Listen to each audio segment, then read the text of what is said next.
Fala galera, Hércules aqui. Hoje a gente vai falar sobre angiotomografia arterial cervical e intracraniana, vai falar sobre os marcos anatômicos, as principais artérias que a gente tem que avaliar nesses exames e um pouquinho, bem pouquinho de patologia para a gente já ir agregando algum conhecimento além da anatomia. Então, vem comigo.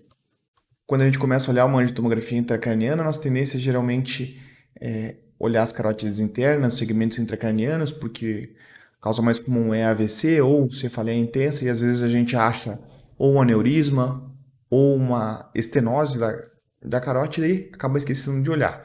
Então, para evitar isso, geralmente eu começo lá de baixo. Primeiro a gente olha, às vezes aqui até algumas vezes pode pegar aí o aneurisma de aorta, um tromboembolismo pulmonar, né? Isso aí faz parte do nosso laudo. Aqui, nesse caso aqui, a paciente até tem um achado ocasional aqui, parece um hematoma, né? Um nódulo calcificado no pulmão, que é pouco relevante, mas a gente pode escrever. Às vezes no futuro pode ajudar ele se ele precisar. Mas aí, olha a horta, da horta a gente vai sair três principais vasos, que são eles. Aqui, como tem o reflexo, é um exame bem. Injetaram do lado esquerdo do paciente, então ficou um pouquinho com muito contraste aqui, mas dá para ver. Então, o tronco braquicefálico desse lado, a artéria carótida comum esquerda e daqui vai sair a subclávia esquerda.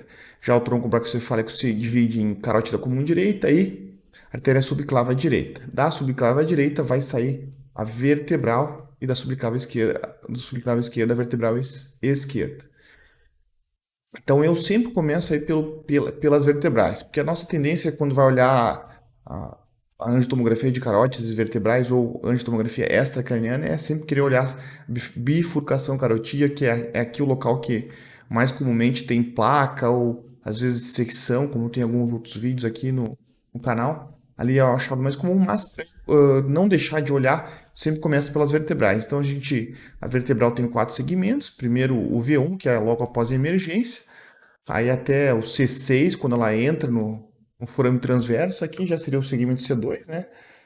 Ele vai até, geralmente, até o C2, aí vai para o segmento C3, quando ela sai para fora. Quando ela volta para, que seria o S-Draw, quando ela volta para dentro, aqui já seria o segmento V4, que geralmente a gente vê na angiotomografia de crânio. Nesse caso, a gente vê que o lado direito da vertebral é bem maior que o esquerdo.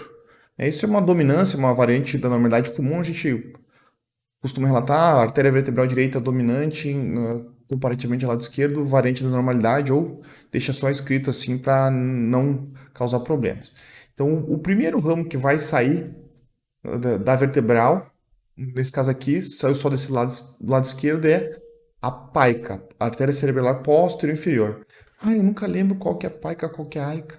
Bom, a paica, PICA, é lá de baixo. Então, não tem como esquecer, só pensar um pouquinho, né? Então, a primeira que sai da vertebral é a paica. Às vezes a paica pode dar conflito com glossofaríngeo, às vezes. Então, isso aqui, do lado direito, eu acabei não conseguindo ver bem, mas e a paica do lado, ela comumente também tem essa variante da normalidade, ela é única às vezes. E aí depois a segunda que sai é a artéria cerebral antero-inferior, a AICA, né?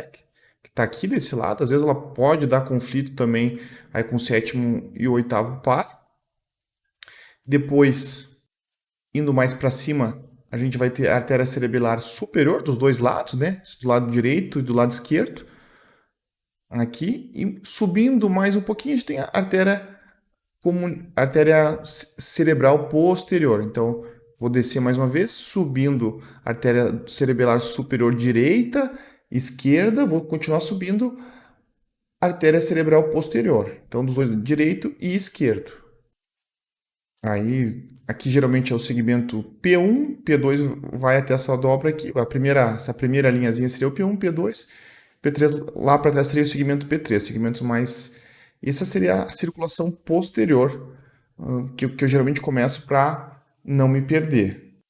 Depois aí eu volto lá para baixo, vejo a carótida comum do lado direito, vou para a bifurcação, claro, tem alguma plaquinha, paciente jovem, 48 anos, foi feito um exame por cefaleia, não ficou tão bom, pessoal, mas é o que eu achei o exame melhor para mostrar aqui para gente. não ficou tão com tanto contraste, mas tá bem, a gente consegue estudar bastante.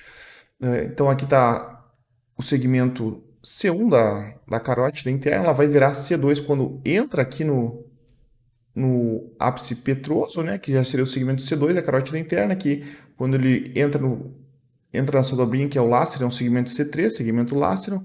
C4 é quando ele chega no seio cavernoso. C5 é o segmento clinoideu, um pouquinho, quando sai aqui dessa clinoide, da clinoide é uma porção da asa menor do esfenoide, né? Clinoide esquerda e direita. Aí esse aqui seria o segmento clinoide. A gente usa isso, mas é melhor usar os ramos da carótida para quando vai descrever algum aneurisma, mas isso aí ajuda bastante no nosso laudo também. Já quando sai o segmento, sai a artéria oftálmica, é o segmento oftálmico, seria o C6. Depois a gente tem o C7, que seria aqui, que vai comunicar com a cerebral média, né? Então, o segmento C7 ainda tem o seu segmento terminal, o C8 da carótida interna, que é o local mais comum de aneurisma, quase, né? Junto com o clinoide, são os principais locais de aneurisma. E aí veio o segmento terminal da cerebral média. A gente tem esse segmento M1 da cerebral média. A gente geralmente, quando tem algum trombo ou aneurisma, a gente costuma falar no segmento proximal ou distal do segmento M1 da cerebral média, porque tem algumas subdivisões. Aí daqui em diante, quando entra aqui na fissura silviana, já vai para M2, segmento M2, e os ramos terminais seriam os segmentos EM3 da cerebral média. A artéria cerebral anterior vem geralmente o segmento terminal da artéria carótida interna, e às vezes costuma ser bem hipoplásica. Aqui a gente vê do lado esquerdo a artéria cerebral anterior, segmento A1, né? E aqui o segmento A1 direito até um pouquinho afilado, às vezes é comum a gente não conseguir ver, mas o que eu queria mostrar para vocês é que a artéria comunicante anterior é o principal local de aneurisma, mas a gente mal consegue ver, bem pequenininha, seria que quase a proximidade das duas artérias cerebrais anteriores. Depois dela a gente já vai para o segmento A2 da artéria cerebral anterior, e, e aí mais adiante teria o segmento A3. Então, só para lembrar que esse aqui às vezes é uma artéria bem pequenininha de a gente ver, artéria comunicante anterior. É um segmento bem curto, mas é o local mais comum de aneurisma, junto com o segmento terminal da carótida da cerebral média.